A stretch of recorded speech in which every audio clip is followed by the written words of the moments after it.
We currently have everything in this one app component.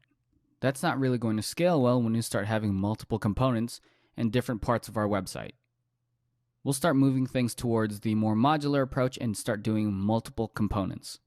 The first one we'll create is this user profile section, where when we click one over here, we get the user profile and the input box here.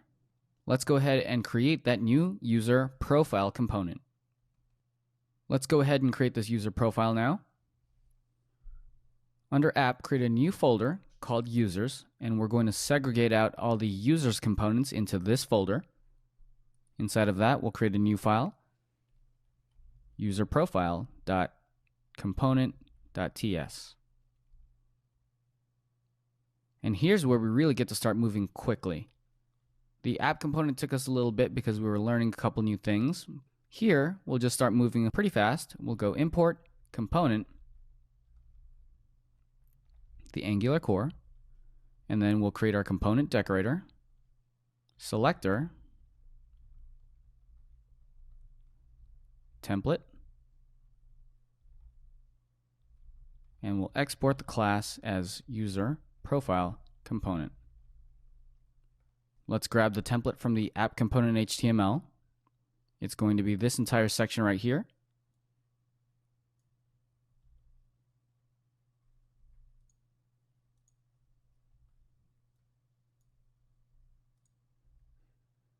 Now our selector is user profile, so we can use that over in app component HTML. We'll do user profile. And the final thing to do to get ready for our application to use this component is to register it in the app module. Everything that we want to use in our app module needs to be registered here, so we'll go ahead and import it here.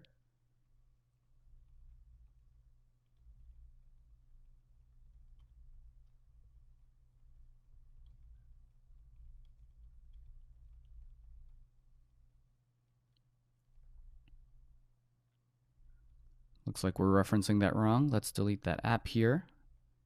That will work.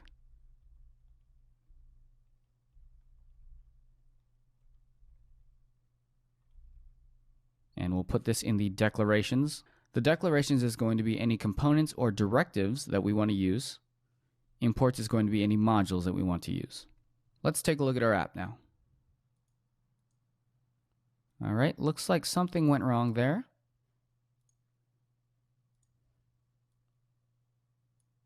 Now there's no errors here, so nothing actually went wrong, and there were no real errors, but the problem is that we're not showing our user profile anymore.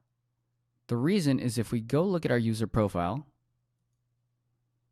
we're showing if active user exists, but right now we don't have an active user. In our app component, we actually have an active user, but this component itself doesn't know who the active user is. From our app component HTML, we're going to have to pass in information from the parent app component down to this user profile child component.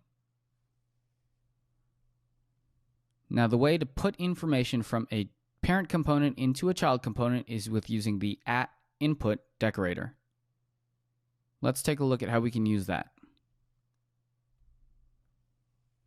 We need to import input, and then we can use that here. We'll do an input. What we're saying is that this component needs an input of a user, and it needs to be of a user class. Let's import user also, because we need that.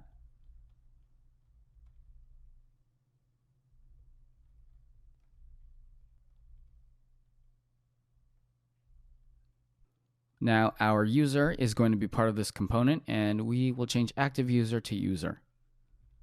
This way, this component doesn't really care if it's an active user or what type of user it is. It just cares that it needs a user. Okay, so now this component is totally self-contained.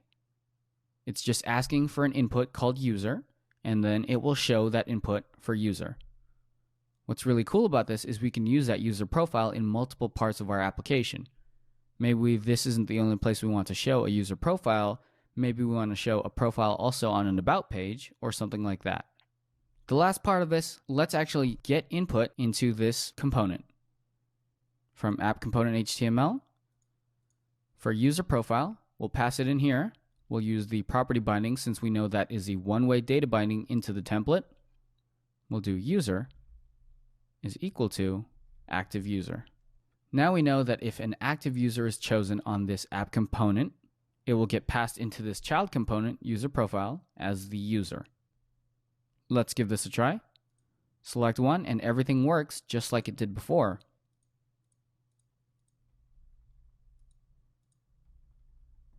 Now our application is a little more modular though, since everything is encompassed inside of this user profile component.